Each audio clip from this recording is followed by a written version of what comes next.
Olá, eu sou a Rosângela Espinossi e esse é o podcast do médico psiquiatra Ciro Massi.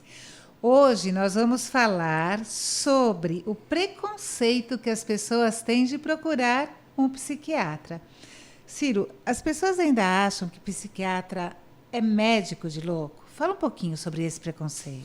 Tem isso, né? É médico de louco. Na verdade, o psiquiatra, né, é um médico em primeiro lugar, então o médico psiquiatra ele fez ginecologia, cirurgia, clínica médica, dermatologia, fez todas as especialidades, né, e depois se especializou em transtornos mentais, transtornos emocionais. Então o psiquiatra cuida disso, do diagnóstico, do tratamento, da recuperação e do prognóstico de todos os transtornos mentais. A princípio, assim, qualquer médico pode tratar de tudo. Né? Todo médico ele não está restrito à sua especialidade, mas um médico especialista no transtorno emocional e mental é o psiquiatra. Né? Não, as outras especialidades elas acabam medicando porque querem e legalmente estão habilitadas para isso. Mas o médico psiquiatra é isso, ele é especialista em transtornos emocionais. Mas você tem que fazer a residência em psiquiatria, você tem que estudar muito para isso. Você faz especialização, você faz a residência, né? Residência, o nome está dizendo, reside, né? Como eu sou um pouco antigo em medicina, no meu tempo o chefe de serviço ele levava a sério, então eu morava no hospital, né? Porque o residente é para isso, chama residente, ele reside no hospital, porque ele fica muito tempo.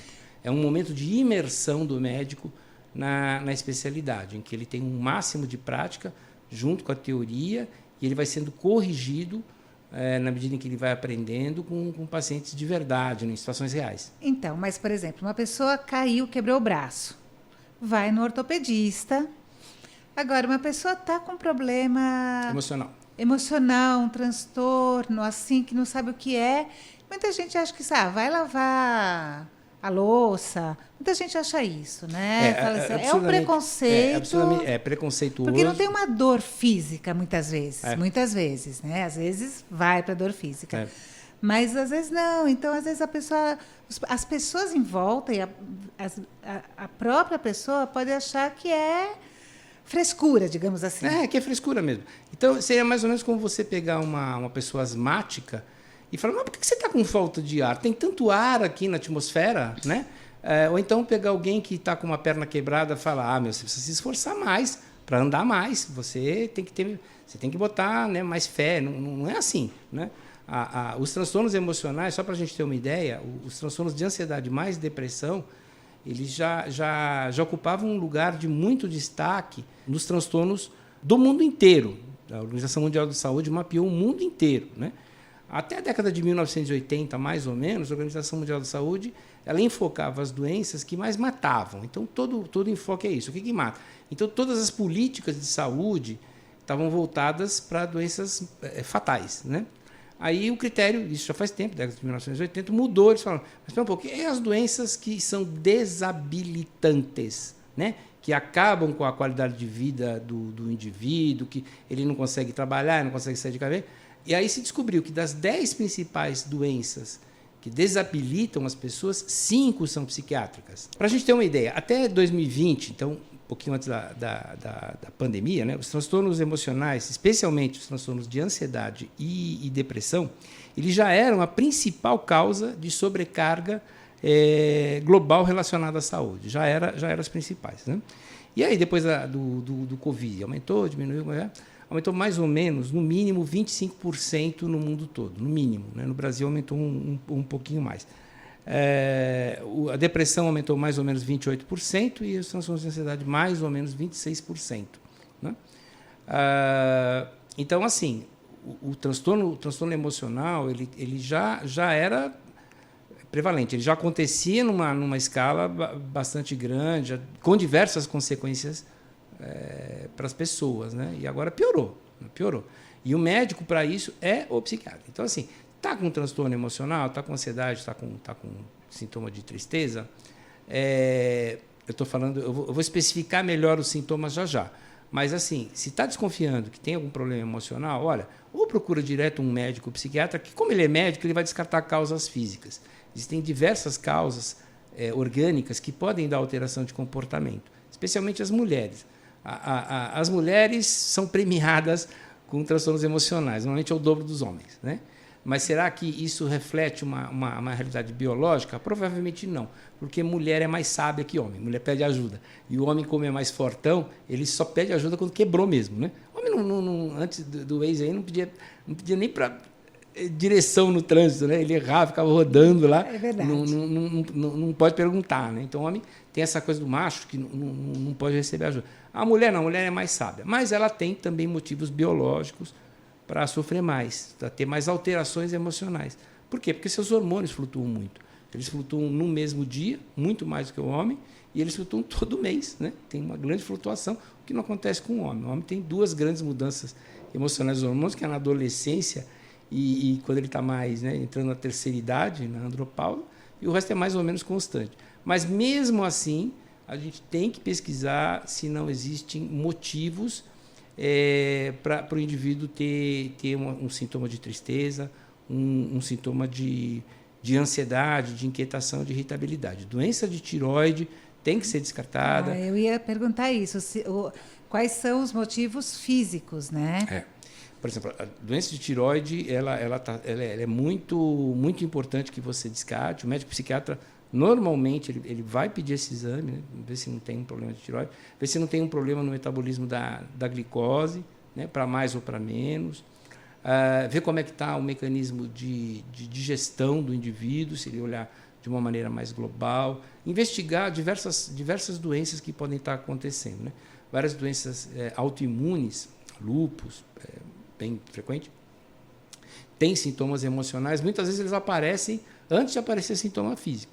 Então, assim, não é porque tem sintoma emocional que, então é só, aspas, emocional. Não, ele pode ter causas físicas. Bom, mas descartado isso aí, você vai pensar, não, então aí o tratamento tem que realmente ser com um psiquiatra. Como é que você suspeita que você está precisando de um auxílio, né? Em primeiro lugar, mas não é nessa ordem, tá? Então, eu só estou colocando em alguma ordem aqui. Mas dificuldade em controlar as emoções. Todos nós temos nossos períodos de irritação, os nossos períodos de que a gente está mais agressivo, menos tolerante, ou que está mais triste, desanimado com a vida, né? Isso é normal. Todas as pessoas passam por esse tipo de flutuação. Mas se ela persistir muito, se ela estiver atrapalhando a sua vida de relacionamento familiar, relacionamento de trabalho, relacionamento com os filhos, relacionamento conjugal, enfim, se ele estiver atrapalhando a sua vida, olha, é para começar a pensar em procurar ajuda, sim. O médico que esclarece se isso é um problema, não é o psiquiatra, né? Então, assim, a dificuldade de controlar a emoção, ela acontece no cérebro, né? Mas até chegar no cérebro tem várias causas. Então, entender a origem de como chegou até chegar nesse descontrole emocional, nessa dificuldade de controlar a emoção, controle de impulsos, muitas vezes, é uma das investigações que todo psiquiatra faz. E, às vezes, esse preconceito é porque, assim, eu vou tomar remédio de tarja preta, controlado, eu vou ficar viciada nisso, ou viciado. O que você pode falar para essas pessoas? Porque isso o psiquiatra tem que orientar realmente como fazer e por um tempo determinado também, né? Sim, que tipo. E às vezes a pessoa acaba sofrendo, e ela acaba buscando o alívio aonde? Em drogas ilícitas ou no excesso de álcool, né? E aí tinha um problema, agora está com 2, né? Ou 3, porque as coisas começam a se acumular, né? Então, essa é mais uma dica quando procurar o psiquiatra. Está buscando drogas lícitas ou ilícitas em excesso, cigarro em excesso, álcool em excesso, está bebendo mais do que normalmente beberia, né, do que passou do social, né? Ou está usando droga ilícita, né, de uma maneira inadequada, além de ser ilegal, de uma maneira inadequada, é o momento de procurar ajuda. De maneira geral, os médicos psiquiatras eles utilizam um arsenal de medicamentos muito amplo. Então, você tem um grupo, primeiro, de antidepressivos. Esse grupo de antidepressivos, eles não são calmantes, não são. Então, eles atuam regulando as áreas do cérebro que controlam o humor. Então, um dos maiores erros, até a pergunta é bem oportuna, eu agradeço, porque Um dos maiores erros de tratamento dentro de psiquiatria é aumentar o antidepressivo se está se sentindo mal e diminuir o antidepressivo se está se sentindo bem. Por conta própria. Por conta né? própria. Muita gente faz isso, né? E isso é uma das maiores causas que dá problema no tratamento. Porque ele está regulando a área do cérebro. Então, você não pode mexer nisso.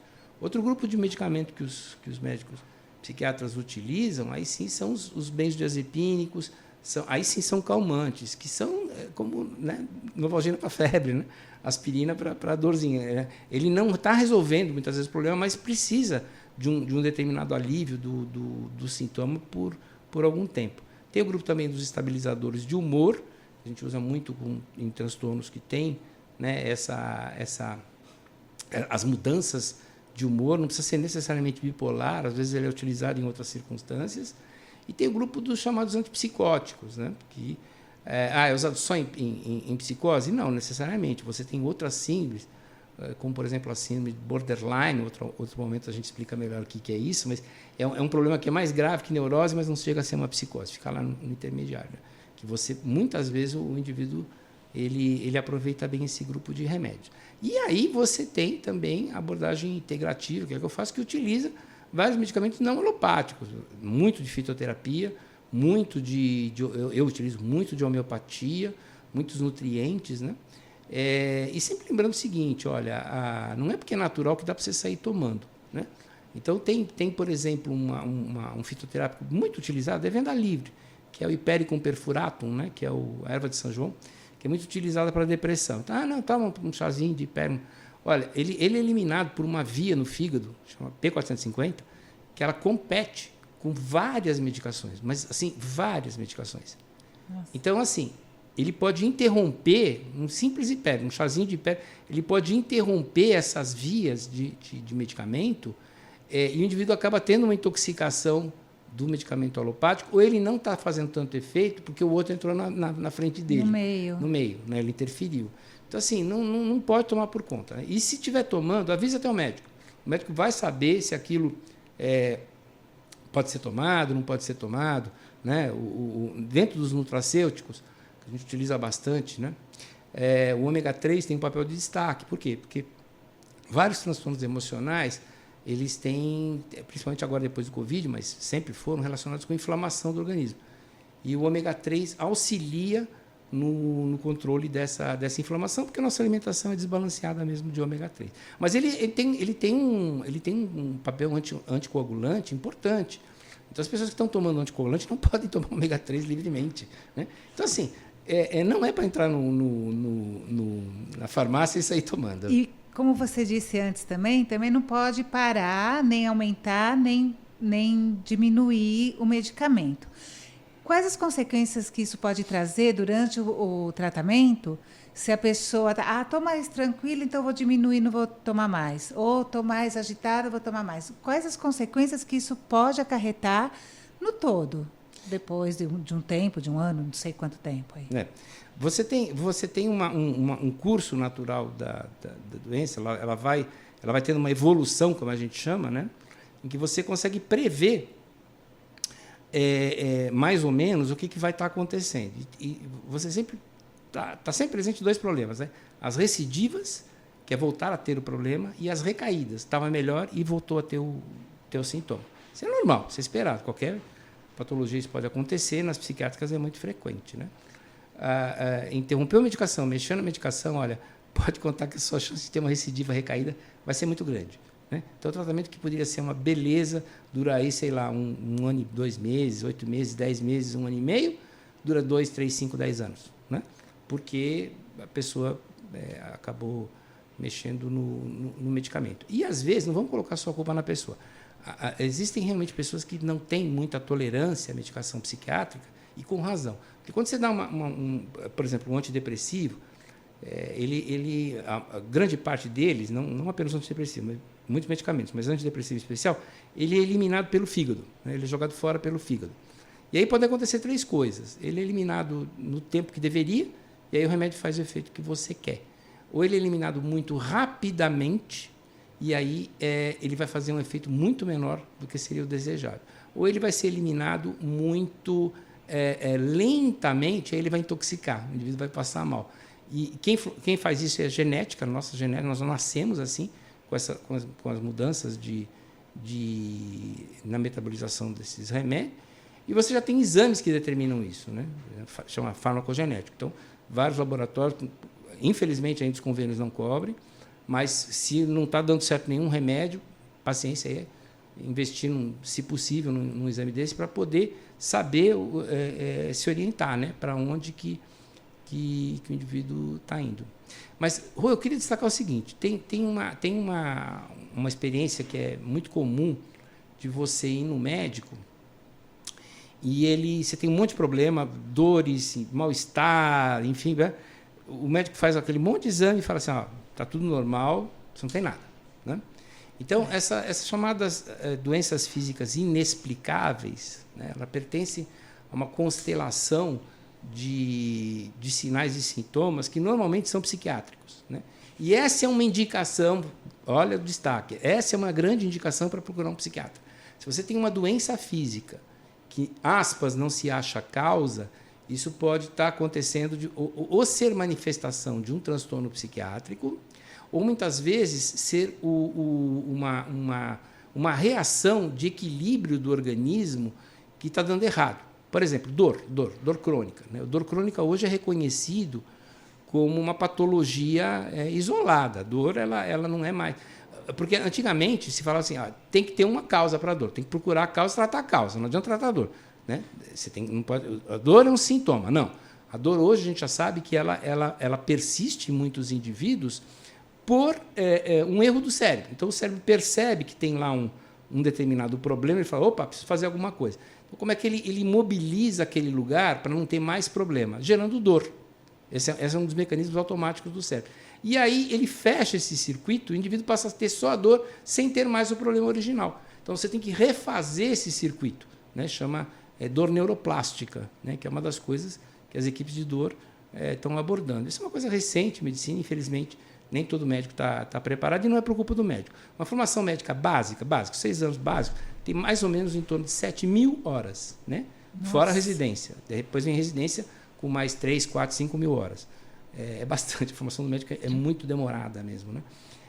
Mas dessas 7.000 horas, atualmente, o currículo dos médicos reserva 20 horas só para falar de dor, né? Então, a maioria dos médicos não lida bem com dor, né? Então, se a dor é inexplicável, ela já tem, ou procura um especialista em dor, isso existe, né? São médicos especializados em dor, ou procura também, né, ou um psiquiatra, né? Que normalmente o psiquiatra atua em conjunto com médicos de dor, para poder quebrar esses circuitos que acabaram acontecendo. Então, assim, doença física inexplicável tem explicação. Na verdade, ela não é explicável por aquele exame. E não se trata, nenhum médico deveria, né, tratar o papel, você trata a pessoa. Então, tem que entender o que é que está acontecendo. Foi o sistema dela de autoequilíbrio que está com um grande problema, né? Essa é uma manifestação do que a gente chama de psicossomática, uma manifestação de algum transtorno emocional, como ansiedade, como depressão, ou um certo erro do cérebro que acabou isolando determinado sintoma, ele permanece no tempo sem ter mais aquela função original que era te proteger, né? Então, assim, existem, diante de uma ausência, né, de explicação, você pergunta para o indivíduo, olha, isso aí piora quando você está em período de estresse ou quando você está sob uma emoção muito forte. Se a resposta for positiva, o psiquiatra aí pode ter uma ação importante, né?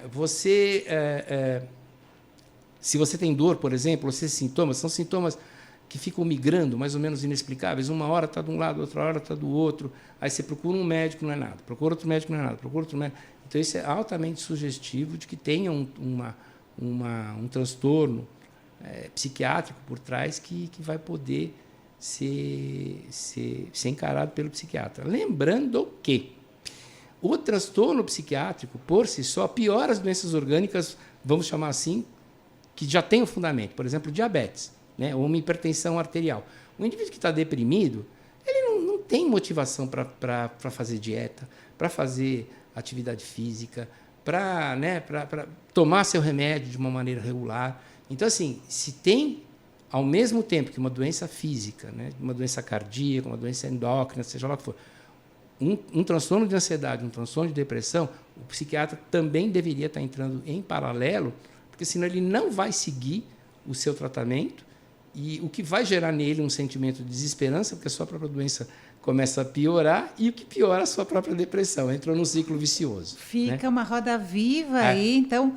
Por toda essa explicação que você deu, gente, pelo amor de Deus, qualquer coisa procure um psiquiatra, né? Eu acho que ainda mais agora, por conta da pandemia e tudo, esses problemas emocionais aumentaram muito, como você já disse, e até no começo da pandemia, o Ministério da Saúde fez uma pesquisa com 17 mil pessoas, eu até anotei aqui, 86,5% preencheram algum requisito para serem considerados portadores de algum tipo de ansiedade patológica. Então, não dá para falar, eu estou ansioso, estou triste, estou com alguma coisa assim.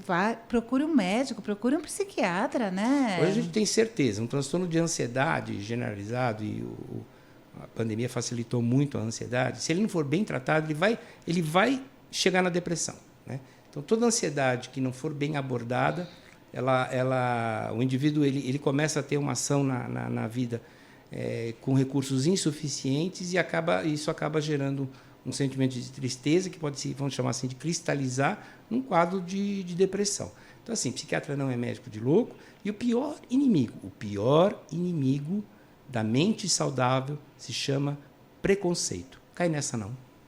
É isso, pessoal. Muito obrigada pela atenção. Tendo algum problema, procure um médico, procure um psiquiatra. Dúvidas, sugestões, envie para as redes sociais e até o próximo episódio.